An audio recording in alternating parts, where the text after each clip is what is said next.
Nuestra vida está llena de decisiones que todos debemos tomar prácticamente a diario.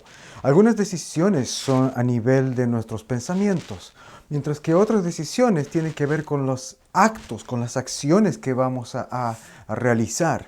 Y hay todo tipo de decisiones. Algunas son muy triviales y otras son decisiones muy importantes para nuestras vidas. Algunas decisiones del tipo, por ejemplo, ¿qué comeré hoy día en el almuerzo? Mientras que otras decisiones son del tipo con quién me casaré o hoy le pediré que se case conmigo, es el momento. Entonces ese tipo de decisiones son más trascendentes, tienen un impacto mucho más profundo en nuestras vidas. El punto es que nosotros vivimos a diario tomando decisiones y algunas son pequeñas y otras son grandes en cuanto a lo que esas decisiones traen consigo. Las consecuencias de una decisión pequeña no son tan relevantes, pero las consecuencias de decisiones importantes pueden ser literalmente de vida o muerte. El capítulo 26 de Levítico nos muestra cómo Dios le presentó a su pueblo con una decisión. Una decisión. Ellos serían fieles a Él y al pacto que habían hecho con Él, o serían infieles a Él y al pacto que habían hecho. Esa es la decisión que Dios les plantea en el capítulo 26. Serle fieles, o serle infieles como pueblo. Ambas decisiones tenían profundas consecuencias. Y hoy vamos a terminar con este estudio en nuestra serie de sermones del libro de Levítico. No voy a comentar mucho acerca del capítulo 27, solo de una manera resumida, sino que me voy a centrar principalmente en el llamado del capítulo 26, porque creo que es un llamado que Dios nos está haciendo a todos nosotros, cristianos y no cristianos, hoy día, especialmente en estos tiempos que nos han tocado vivir. Pero antes de ir a la palabra, te invito a orar conmigo. Concede, oh Señor, que los dichos de mi boca y las meditaciones de nuestros corazones sean gratos delante de ti, para gloria tuya y para la edificación de nuestros espíritus. En el nombre de Jesús. Amén. Amén. La primera decisión que Dios les plantea a estos israelitas, recordemos, pongámonos en el contexto, ellos han salido de Egipto, están en el desierto, Dios les ha dado su ley, han inaugurado la adoración en el tabernáculo y ahora Dios les presenta. En el verso 1 les ordena, les dice a quién deben adorar. En el verso 1 les dice que ellos pueden adorarle a Él o a los ídolos, hacerse ídolos de falsos dioses. Dios les prohíbe en este verso las esculturas de los cananeos, que eran los pueblos que habitaban en esa región. Estos pueblos, lo que hacían ellos era tallar las piedras, darle una forma de imagen a las piedras y luego las ponían ahí y las adoraban. ¿Cómo las adoraban? Reverenciándolas, las besaban también como muestras de adoración. Entonces era muy fácil y tentador poner tu confianza en un objeto, en esta cosa que uno ha creado. Y muchas religiones hoy día tienen todavía este tipo de prácticas. En muchas religiones alrededor del mundo, las personas todavía se están inclinando frente a objetos tallados o hechos por manos humanas, por nuestras manos, en reverencia o en adoración, esperando que de alguna manera la persona o la deidad que ese objeto representa te va a ayudar, te va a bendecir. En otros países la idolatría es algo muy fuerte, cultural. Ahora, eso no quiere decir que acá no seamos víctimas o no caigamos en la idolatría. Yo creo que nuestra idolatría aquí en Chile es igual de fuerte, solo que diferente, por lo menos en lo externo. ¿Cómo es que tenemos prácticas idólatras nosotros? ¿Cómo es que practicamos la idolatría acá? Te estarás preguntando. Bueno, si definimos la idolatría como la palabra nos presenta, idolatría es poner tu confianza en cualquier otra cosa, desear algo más que lo que deseamos, más en cómo deseamos al único Dios verdadero. Eso es idolatría. Cualquier cosa que deseas más que al único Dios verdadero se convierte en un objeto o cosa o persona a la cual estás idolatrando. Muchos, por ejemplo, hoy día adoran la comodidad. Muchos adoran el dinero, otros el reconocimiento, otros adoran su trabajo o los beneficios que obtienen de su rendimiento. Y a nivel sociedad, a nivel cultural, como un todo, creo que hemos estado construyendo un tremendo y poderoso ídolo en nuestro humanismo relativista. ¿Qué es el humanismo relativista? Es este ídolo, es esta forma de pensar que hemos deificado, que tiene un credo que dice básicamente lo siguiente: haz lo que tú quieras hacer, cree lo que tú quieras creer, no hay nada que realmente sea verdaderamente bueno, no hay nada que sea verdaderamente malo, sino que tú defines lo que para ti es bueno y lo que para ti es malo. Ese es el espíritu, la mentalidad de nuestro tiempo, de nuestras generaciones. Y a esta forma de pensar la hemos elevado hasta convertirla en un verdadero ídolo ante el cual mucha gente hoy día en nuestro país, en nuestra cultura, se postra y le rinde adoración. ¿Por qué? Porque te lleva a comprometerte con esta ideología, te lleva a jurarle lealtad a esta ideología, a sacar incluso las armas si es necesario para defender este ídolo. Cualquier cosa que rechace esta definición de bueno o malo, este Dios que dice que en Él está la libertad y el placer, estar en desacuerdo en contra de este Dios del humanismo relativista es un pecado mortal. Creer que nosotros no decidimos qué es bueno o qué es malo.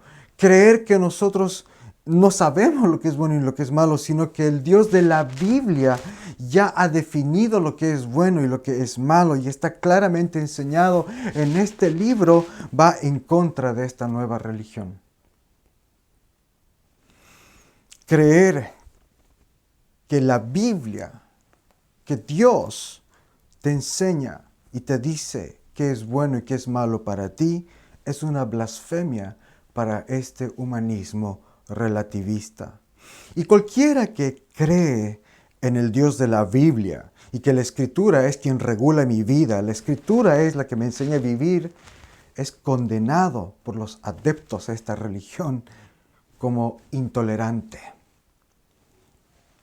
Así que, queridos hermanos, nosotros también debemos decidir a quién vamos a adorar, qué Dios vamos a seguir, a quién le vamos a ser fieles. Nosotros vamos a experimentar la misma presión que los israelitas sintieron de inclinarse a estatuas y a dioses. Nosotros vamos a ser tentados de inclinarnos ante este pensamiento que te dice: si tú no piensas como nosotros, vas a ser categorizado como un intolerante, como un religioso, como una persona no grata. Pero la palabra de Dios sigue diciéndonos con claridad: no se harán ídolos, ni los adorarán, porque yo soy el Señor. En el verso 2, Dios les dijo que debían respetar sus días de reposo y mostrar reverencia por su santuario. Este es el mismo llamado de adorarle solamente a Él y de apartar un día a la semana para mostrar esa devoción de forma pública. Y nosotros practicamos esa misma actitud esa misma práctica de obediencia a Dios, de apartar un día a la semana para mostrarle a Él la reverencia y el respeto que le tenemos como pueblo. Luego, en este pasaje de Levítico, desde los versos 3 al 13, encontramos una extensa lista de todas las bendiciones que Dios iba a derramar sobre su pueblo. Son magníficas bendiciones, pero si te das cuenta, todas estas bendiciones comienzan con una pequeña palabrita, el sí, el condicional. Lee conmigo el verso 3. Si ustedes siguen mis decretos y cumplen y practican mis mandamientos, puntos suspensivos, vienen las bendiciones. En otras palabras, Dios les estaba prometiendo bendiciones si es que ellos eran fieles a sus mandamientos y eran fieles a su pacto. Lo que Dios les promete en estos versos, te animo a volver a leerlos, son cosas hermosas. Él les promete prosperidad, les promete abundancia, les promete su protección, lluvia para sus plantaciones, cosechas abundantes y sobre todo su presencia de forma continua en medio de ellos. Y les promete que tendrán paz en esa tierra. Debo decir en este punto que es muy triste que muchos predicadores toman este capítulo y otros semejantes en la Biblia y enseñan lo que hoy se ha llegado a conocer como el Evangelio de la Prosperidad.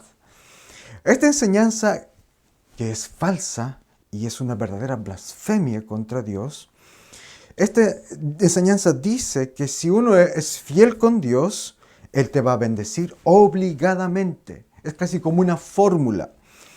Y la forma de expresar fidelidad, según estos maestros que enseñan esta teología, es a través del dinero, de ofrendas y diezmos. Ellos te dicen, siembra, da dinero, trae tus diezmos. Y dicen, cuanto más siembres, o sea, cuanto más plata des, más grande será tu cosecha. Más plata vas a recibir. Eso es lo que están enseñando muchas iglesias hoy día. Si das 100,000, Dios te dará 1,000,000. Y solamente ellos, los predicadores de este mensaje, enriquecen.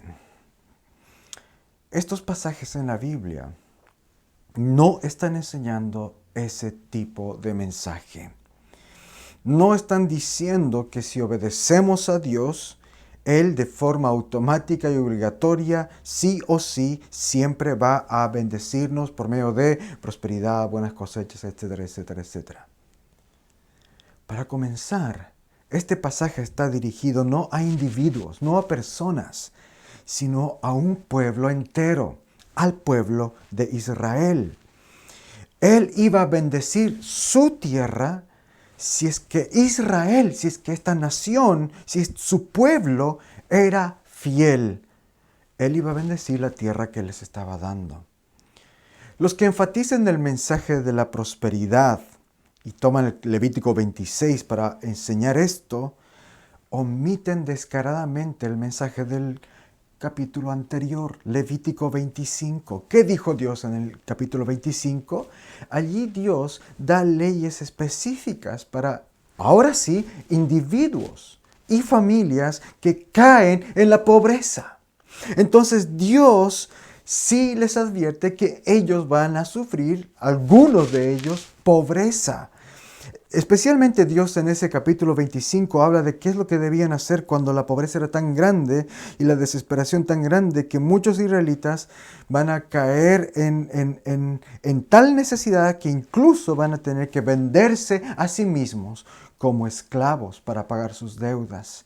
Entonces Levítico 25, por medio de Levítico 25, Dios les está dando instrucciones y leyes para regular que no haya maltrato en medio de esa pobreza, sino que más bien a esos hombres y mujeres, esas familias que han empobrecido, los demás deben brindarles apoyo, deben tratarles con dignidad, aun si la necesidad es tan grande que se ha visto obligado a ser tu esclavo o tu criado, debes tratarle con respeto, con dignidad. Eso es lo que dice el capítulo 25. Entonces Dios no está prometiéndonos una prosperidad personal. en el capítulo 26. Él está hablando a todo el pueblo, bendiciones nacionales a su pueblo del Antiguo Testamento, si es que ellos lo obedecían fielmente. Ahora, esto no quiere decir que a nosotros Dios no nos da promesas de bendición de forma personal. Al contrario, yo creo que nosotros tenemos mejores y más grandes bendiciones que las de Levítico 26. Dios dice que Él va a cuidar de nosotros. Abre tu Biblia en el libro o la carta de Pablo a los Filipenses. Vamos a leer Filipenses, capítulo 4, verso 19. Y allí dice: así que mi Dios suplirá todo lo que les falte conforme a sus riquezas en gloria en Cristo Jesús. ¿Te das cuenta? Él suplirá tus necesidades. Esa es una promesa para ti y para mí. Ahora vamos a Mateo. Mateo 6, verso 33. Allí dice la palabra: busque primeramente el reino de Dios y su justicia, y todas estas cosas les serán añadidas. Queridos, Dios sí nos bendice cuando somos fieles a Él. Sí, Él nos protege, nos cuida, nos bendice. Pero no lo hace como estos maestros de la prosperidad enseñan. Muchas veces ser fiel a Jesús va a resultar en persecución, no en prosperidad. Hoy día en muchos lugares de este planeta pueden encarcelarte o matarte solamente por el hecho de que te identificas como cristiano. Me gustaría que estos predicadores de la prosperidad fueran a esos países a predicar a gente que está literalmente poniendo su vida en riesgo. ¿Con qué cara le puedes decir a alguien así: siembra $1,000, Dios te va a devolver 1,000,000? El mismo Levítico enseña que la bendición más grande por la fidelidad no es la riqueza, no es la abundancia. La bendición más grande que Dios les prometió a ellos está en los versos 11 y 12. Levítico 26, 11 y 12. Yo estableceré, dice el Señor, yo estableceré mi residencia en medio de ustedes y no los rechazaré. Andaré con ustedes y yo seré su Dios y ustedes serán mi pueblo. La bendición más grande para el pueblo de Israel y para nosotros es que Dios mismo está con ellos, está con nosotros. Y esto es lo que Él también nos prometió en el Nuevo Testamento. Mira Hebreos. Abre tu Biblia un momento en la carta a los Hebreos, capítulo 13, verso 5. Hebreos 13, 5. Dice: Dios ha dicho, desde la segunda mitad del verso, Dios ha dicho: no te desampararé ni te abandonaré. Él siempre está con su pueblo. Y Jesús dijo en Mateo 28, verso 20, yo estaré con ustedes todos los días hasta el fin del mundo. Tenemos un Dios que siempre está con su pueblo. Tenemos a Jesús. Él es Dios con nosotros. Él es Dios en nosotros. No necesitamos prosperidad material ni riquezas de este mundo porque tenemos a Cristo. Y Él nos cuida, nos provee, nos protege, nos alimenta, pero sobre todo Él nos da vida, nos da fe, nos da fuerza. Tener a Jesús en tu vida es mejor que sacarte la lotería.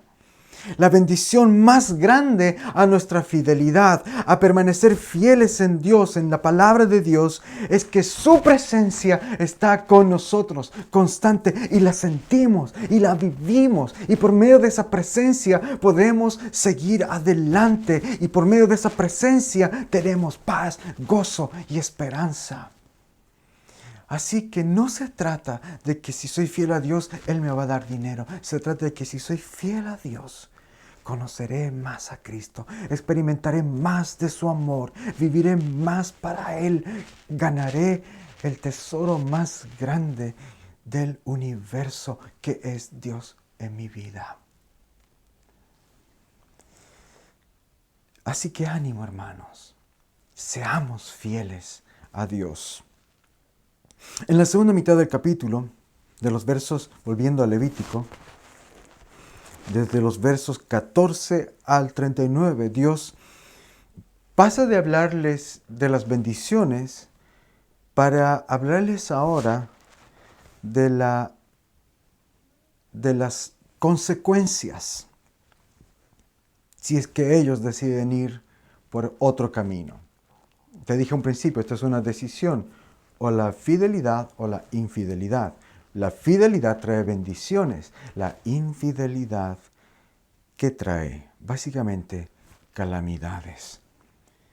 En estos versos, Dios habla de enfermedad, dolor, angustia, invasión de sus enemigos. Y si este castigo no les produce ningún cambio, si ese castigo no les produce un arrepentimiento, entonces Dios habla de plagas sobre sus cultivos, de malas cosechas, de pobreza. Y si a pesar de eso ellos persisten en su rebelión, en su rebeldía, entonces Dios habla de que bestias salvajes atacarán a sus hijos. Ellos sufrirán. Es un ciclo que se repite en estos versos. El pueblo peca, luego viene el juicio de Dios, pero luego del juicio viene una oportunidad para volverse a Dios en arrepentimiento. Y este ciclo de pecado, juicio y una oportunidad para arrepentirse se repite 5 veces en este capítulo. Dios les dice una y otra y otra y otra y otra vez que les va a dar oportunidades para arrepentirse. Pero si ellos persisten en su infidelidad, vienen juicios y cada juicio que viene es más duro, es más severo. Y en el 5.º ciclo viene lo peor. Si han persistido en su infidelidad, Dios habla de que sus ciudades serán asediadas por sus enemigos, se quedarán sin comida y tendrán que recurrir al canibalismo. Y finalmente, sus ciudades serán destruidas y los que sobrevivan serán expulsados, serán llevados al exilio. Y los que conocen de la historia de Israel o han leído más el Antiguo Testamento saben que todo esto se cumplió al pie de la letra. El libro de Nehemías resume la historia de Israel y de su infidelidad en el capítulo 9 y también habla de estos 5 ciclos. Dios les dio muchas oportunidades para arrepentirse, pero el pueblo, lamentablemente, le daba la espalda una y otra y otra y otra y otra vez. Disciplina tras disciplina, oportunidad desperdiciada, oportunidad desperdiciada. Llamados al arrepentimiento, pero ellos permanecían siendo rebeldes, orgullosos, hasta que finalmente, en el último ciclo, experimentaron el juicio de Dios. Fueron expulsados. Queridos, el juicio de Dios y el castigo de Dios al pecado no es un tema cómodo ni popular. Definitivamente los que hablan de prosperidad nunca van a hablar de juicio de pecado, de castigo de Dios. Y el espíritu del humanismo relativista de este tiempo también odia este tipo de predicación. Pero el juicio de Dios, el castigo de Dios hacia el pecado es real. Dios juzgará todo pecado. Dios juzgará nuestro pecado y nosotros debemos advertir a las personas acerca de esta gran verdad. Debemos advertirles acerca de la realidad del infierno y del castigo de Dios. Debemos presentar esta advertencia. El Dios de este mundo dice, no hay infierno, no hay castigo, no des un mensaje de odio, ese es un mensaje de miedo. Pero la Biblia es clara respecto al juicio de Dios y la realidad del infierno. Pero también debemos decir que todavía no hemos llegado a Él, que todavía hay esperanza, todavía podemos poner nuestra confianza en Jesús y arrepentirnos. Dios sigue llamándonos. Dios llamó a su pueblo al arrepentimiento una y otra y otra y otra vez. Su paciencia fue enorme. Y Dios es paciente contigo y conmigo también. Pero el pueblo decidió serle infiel hasta que finalmente Dios los expulsó de la tierra prometida. Y esto en la historia de Israel es un tremendo, atroz y una gran calamidad. Porque se vuelve a vivir lo que en Génesis vemos cuando Dios expulsa de su presencia a Adán y a Eva. Es como una repetición de la caída del ser humano, otra vez expulsados del lugar que Dios había preparado para ellos afuera. Y en ese punto álgido donde todo parece haberse perdido, donde el pueblo de Dios ha alcanzado su fin, donde ya no tienen esperanza, donde han perdido la tierra, han perdido el templo, han perdido el arca de Dios, ya no está más ahí, no hay más tierra prometida. Donde ya no tienen esperanza, donde parece que todas las puertas se han cerrado para ellos, Dios abre una puerta. Lee conmigo en nuestro pasaje los versos 40 y 42. Levítico 26, 40 y 42. Tal vez reconozcan su iniquidad. Este es Dios hablando. Y la iniquidad de sus padres y el hecho de haber pecado contra mí, y que además siempre se opusieron a mí, y que yo también me opuse a ellos, y los llevé a la tierra de sus enemigos. Tal vez se humille su corazón incircunciso y reconozcan su pecado. En tal caso, yo me acordaré de mi pacto con Jacob, con Isaac y con Abraham, y me acordaré también de la tierra. Sorprendentemente, luego de todas las veces que el pueblo ha roto su pacto y ha sido desobediente, y Dios los ha juzgado, todavía les ofrece una oportunidad para volverse a Él. Mire el verso 44. Pero a pesar de todo esto, y aunque ellos se encuentren en el país de sus enemigos, yo no los desecharé, ni los aborreceré al grado de consumirlos. No invalidaré mi pacto con ellos, porque yo soy el Señor, su Dios. Por medio de sus acciones ellos le dijeron, tú no eres nuestro Dios. Fueron infieles, pero Dios es fiel. Dios fue fiel y Él dijo, yo sigo siendo su Dios. Él les dice que los va a recibir, que si ellos se arrepienten, aún en medio de lo peor, si se arrepienten, Él no les va a rechazar. A pesar de que ellos le dejaron varias veces. ¿Por qué haría Dios tal cosa? Porque Él es fiel. Por gracia, hermanos. Nada más que por gracia. Porque Dios había prometido a Abraham, a Isaac y a Jacob que su bendición iba a alcanzar a todas las naciones. Y ellos habían roto el pacto una y otra vez, pero Él no. Sus planes todavía se estaban desarrollando.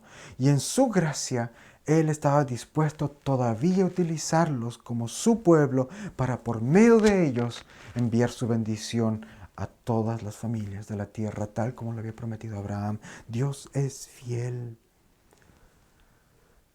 ¿Sabes qué? Muchos hoy día hacen la siguiente pregunta.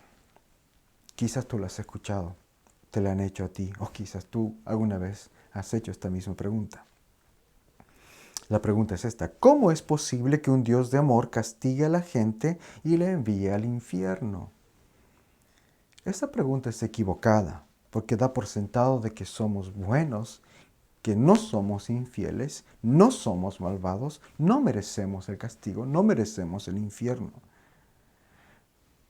La verdadera pregunta, entendiendo el mensaje de la Biblia, la verdadera pregunta es: ¿cómo es posible que un Dios perfecto y completamente santo le permita la entrada al cielo a pecadores y rebeldes? Es por gracia, por su fidelidad. Él envió a su Hijo Jesucristo para morir en la cruz y allí Él pagó el precio de mi pecado. Él llevó la maldición que yo merecía y sufrió mi condena. Él nos redime, nos rescata de esta separación, del verdadero exilio, de la verdadera lejanía de Dios que justamente merecemos. Nos rescata y nos atrae nuevamente a su presencia. Y Él nos llama. Así que también hoy nosotros, hermanos, enfrentamos una decisión similar. ¿Seremos fieles a Jesús? ¿Caminaremos cada día en la fe en el Hijo de Dios, en el arrepentimiento y en la fidelidad? ¿O seremos rebeldes? El capítulo 27 termina con la enseñanza de cómo los israelitas podían hacer votos de fidelidad a Dios, dedicando ofrendas a Él. Hoy día nosotros podemos hacer un voto solemne por medio de una oración, pero con toda nuestra fe, de ser fieles a Cristo y de seguirle a Él, de no desmayar. Si tú deseas hacer esa oración con todo tu corazón, si hoy día Dios te ha dicho y Dios te está preguntando, también te pone la misma decisión. Hoy es el momento para tomar una decisión. ¿Permaneceré siendo fiel? ¿Me arrepentiré y volveré a la fidelidad? ¿O seguiré en este camino de infidelidad, de fracaso tras fracaso, de rebelión tras rebelión? ¿Qué camino tomaremos? Si tú quieres tomar este otro camino de la fidelidad a Dios, ora conmigo. Padre, nos arrepentimos de todos nuestros pecados. Hoy reconocemos que no somos mejores que tu pueblo Israel en el Antiguo Testamento, que nosotros también somos llevados por la tentación, somos llevados por nuestros deseos egoístas y somos llevados por nuestros pensamientos. Y también te fallamos. Gracias, Señor, porque tú pones infinitas oportunidades para volvernos a Cristo. Y hoy día, una vez más, nos das la oportunidad de arrepentirnos y poner nuestra confianza en Jesús. Así que no queremos desaprovechar esta oportunidad. Y hoy, Señor, nos comprometemos a ti. Hoy necesitamos tener nuestra fe en Cristo clara y fuerte. Recíbenos, por favor, perdónanos y vuelve a derramar sobre nosotros tus bendiciones, especialmente la bendición de la presencia tuya en nuestros corazones, en nuestras familias, en nuestros hogares. Necesitamos a Cristo. Y que el amor del Señor Jesucristo nos lleve a ti, Padre, que el poder de Cristo nos fortalezca en su servicio y que el gozo del Señor llene nuestras almas y que la bendición del Omnipotente, el Padre, el Hijo y el Espíritu Santo sea con nosotros y more con nosotros por siempre. Amén.